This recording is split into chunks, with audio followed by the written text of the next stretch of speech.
পনিরের আমরা অনেকভাবে অনেক ধরনের রেসিপি বানিয়ে থাকি, কিন্তু এই গরমের মধ্যে পনিরের এই রেসিপিটা বানিয়ে একবার খেলে বুঝতে পারবেন যে কতটা খেতেও দুর্দান্ত ভালো আর শরীরের পক্ষেও অনেকটা ভালো। তবে এই একভাবে পনিরের রেসিপি আমরা খেতে খেতে হয়তো বিরক্ত হয়ে পড়ি, তার জন্য একটু আলাদাভাবে এইভাবে পনির বানিয়ে দেখুন। হাই এভরিওয়ান, স্বপ্নের উড়ানের আর একটি ভিডিওতে সবাইকে স্বাগত জানাচ্ছি। তবে আমি এখানে 250 গ্রাম পনির নিয়েছি। আমি টেমার পনির ইউজ করেছি, আপনারা যে কোনো পনির ইউজ করতে পারেন। তারপর এখানে নিয়ে নেব একটা পাত্রর মধ্যে নিয়ে নেব কিছু পরিমাণে হলুদ গুঁড়ো, লঙ্কার গুঁড়া আর জিরে গুঁড়ো, নিয়ে নেব স্বাদ অনুসারে নুন। এবার আমি এই শুকনো মশলার মধ্যে পনিরগুলো দিয়ে দেব। দিয়ে পনিরগুলোকে মশলার সাথে ভালো করে মিক্স করে 15 মিনিটসের জন্য ঢেকে রেখে দেব। তবে পনিরকে এইভাবে যদি মেখে ঢেকে 5 বা 10 মিনিটের জন্য রেখে দেওয়া যায় তাহলে কিন্তু স্বাদটা খুব ভালো হয়।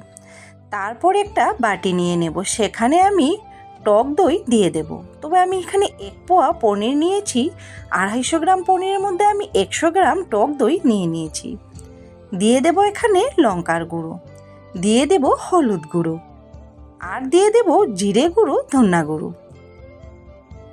তারপর 2 চামচ পরিমাণে আমি এখানে বেসন নিয়েছি, নিয়ে এগুলোকে ভালো করে মিক্স করে নেব।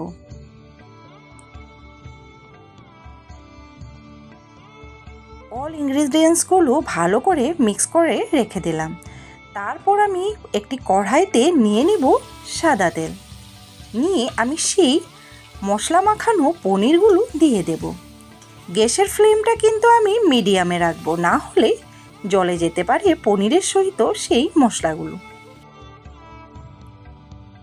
এবার আমি পনিরকে এইভাবে হালকা ফ্রাই করে নিয়েছি মশলার সাথে। সেই পনির ভাজার কড়ার মধ্যে আমি দিয়ে দিলাম আরও একটু পরিমাণে সাদা তেল। এখানে দিয়ে দেব ফোড়নে দারচিনি আর এলাচ, দিয়ে দেব গোটা জিরা। এইসব একটু হালকা ফ্রাই হওয়ার পর দিয়ে দেব সেই দইয়ের সঙ্গে মিক্স করে রাখা মশলাগুলো।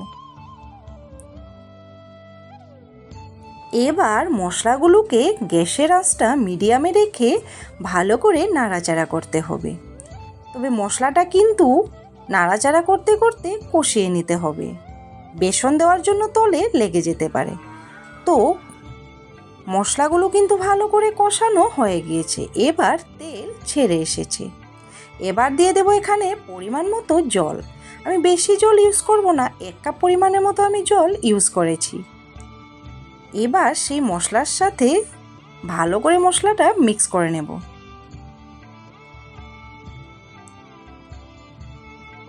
তারপর আমি গ্যাসের ফ্লেমটা হাই করে দেব, দিয়ে দেব পরিমাণ মতো নুন। যেহেতু আমি পনিরেও নুন মেখে রেখেছিলাম, সেই অনুপাতেই কিন্তু মেপে নুনটা দিতে হবে। দিয়ে দেব সেই মশলা মাখানো ভেজে রাখা পনিরগুলো, দিয়ে হালকা হাতে নাড়াচাড়া করব, আর গ্যাসের ফ্লেমটা হাই থাকবে। টক বকানোর পর এখানে দিয়ে দিলাম কস্তুরি মেথি। কসুরি মেথি দেওয়ার পর দিয়ে দেব এখানে পরিমাণ মতো চিনি। যেহেতু টক দই, একটু পরিমাণে চিনি দিলে স্বাদটা ব্যালেন্স হবে আর খেতেও লাগবে দুর্দান্ত। তবে আমার এই দই পনিরের রেসিপিটা কিন্তু রেডি। অবশ্যই চটজলদি বানিয়ে ফেলতে পারেন আর খেতেও হয় দুর্দান্ত। গরম গরম ভাত, রুটি বা পরোটা, নান, যে কোনো জিনিসের সাথে খেতে দুর্দান্ত লাগবে। তবে আমার ভিডিওগুলো ভালো লেগে থাকলে লাইক, শেয়ার, সাবস্ক্রাইব করে পাশে থাকার অনুরোধ রইল। ধন্যবাদ।